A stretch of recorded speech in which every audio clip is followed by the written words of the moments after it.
তোরে আমার standard clear করে বলছি, আমি একজন মানুষ। সেটা নাই, মানুষ তো ওটা মানুষের রূপ নাই, মানুষের মধ্যে যে একটা। আমার কথা তুই শুন, শোনার পরে তুই তোর বক্তব্য বলবি, বুঝছো? দাড়িওয়ালা, তারা কথা বলিস না। এই তো নাস্তিকের বাচ্চা একটা কথা। হ্যাঁ মুসলমানের বাচ্চা, মুসলমানের যা, চুপ থাক, কথা বলিস না। আগে আমার কথা শেষ করবো, তারপর তুই কথা বলবি। নাস্তিকের বাচ্চা একটা বেফাস কথা বলে দিলি।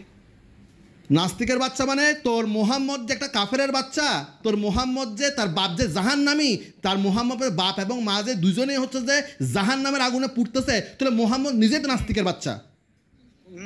সেটা কথা শুনে বোঝা যায়, কথা শুনে বোঝা যায়। এখন মোহাম্মদ বলতেছে আমার বাপ জাহান্নামী, মোহাম্মদ বলতেছে আমার বাপ জাহান্নামী, তাহলে জাহান্নামে কারা থাকে? জাহান্নামে অবশ্যই কারা থাকে? তোর কানে কানে এসে বলে গেছিল। না না, আমার কানে কানে কেন বল? মোহাম্মদ নিজে সহি হাদিসে বলে গেছে, মোহাম্মদ নিজে সহি হাদিসে বলে গেছে আমার বাপ জাহান্নামী। মুসলিমরা সহি হাদিস পেল না, তুই নাস্তিক হয়ে সহি হাদিস পেয়ে গেলে।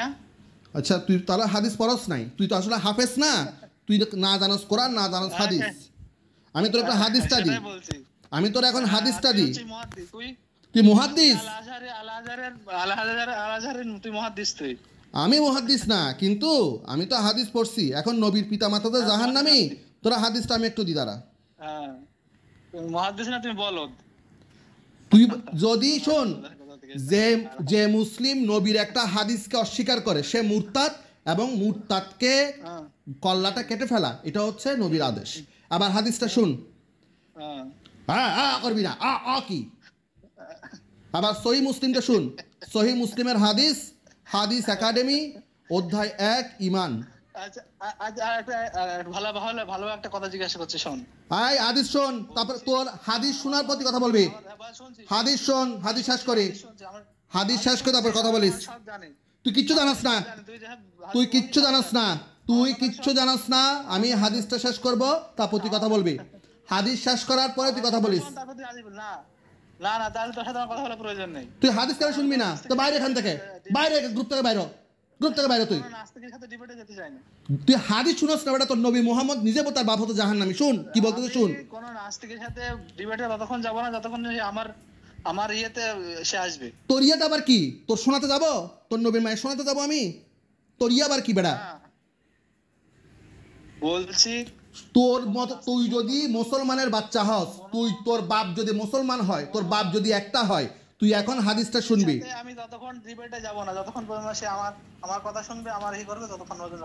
তোর কথা কি শুনবো? তোর কথা আমি শুনতেছি না, তোর আমি রেফারেন্স দিচ্ছি। তুই এমন কোন বাল ছিঁড়েছ যে তোর কথা আমার শুনতে হবে? তোর রেফারেন্স তুই প্রথম কথা, তুই কে? তোর রেফারেন্স আমি নেব? তুই কে? তুই কে যে সহি মুসলিমের হাদিসকে তুই মানে অস্বীকার করস? তুই কে? তুই কে বল? তুই তো একটা নাস্তিক, তুই তো একটা নাস্তিক, তোর রেফারেন্স আমি গ্রহণ করব কেন? আমার রেফারেন্স না তো, এটা সহি মুসলিমের নবীর হাদিস। আমার সহি মুসলিম কি নাস্তিকে লিখছে? তোর মতো অনেক নাস্তিক আর সহি মুসলিম লিখে বসে আছে। আমাকে উদাহরণ দেখা তো, তোর নবীর সহি মুসলিম যে কোন নাস্তিকে লিখছে? সহি মুসলিম যে নাস্তিকে লিখছে, তুই উদাহরণ দে, দলিল দে। তারা হচ্ছে নাস্তিক।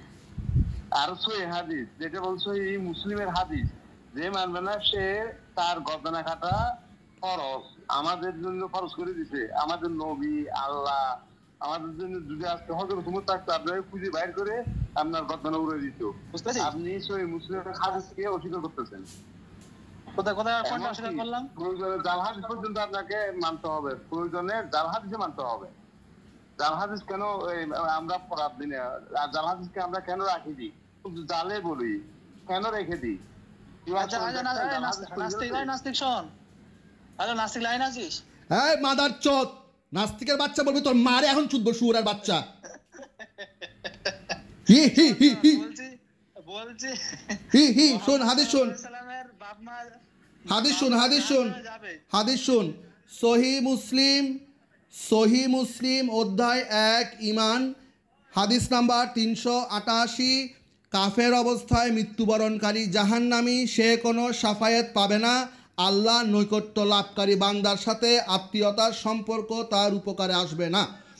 আবু বকর ইবুন আবু সাইবা আনাস থেকে বর্ণিত, জৈনক ব্যক্তি রাসূলুল্লাহ সাল্লাল্লাহু আলাইহি সাল্লামকে জিজ্ঞাসা করলো, হে আল্লাহ রাসূল, আমার পিতা কোথায় আছেন, জান্নাতে না জাহান্নামে? পালাইছে।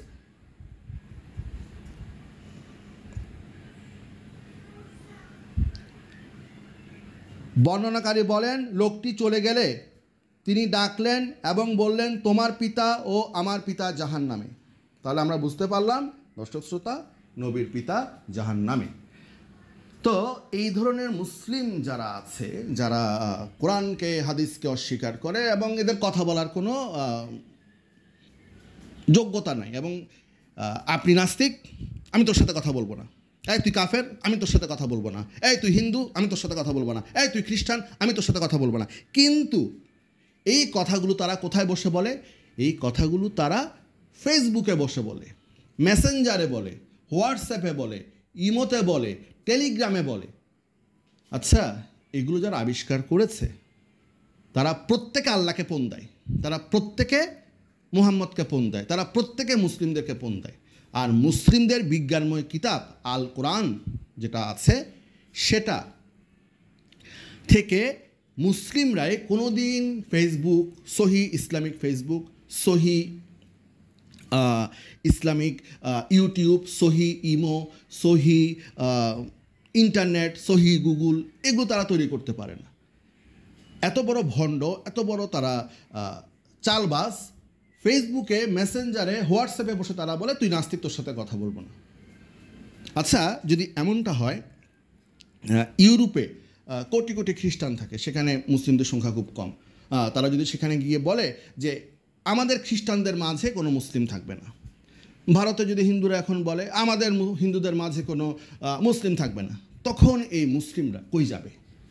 এটার উত্তর তাদের কাছে নাই। ধন্যবাদ সকলকে।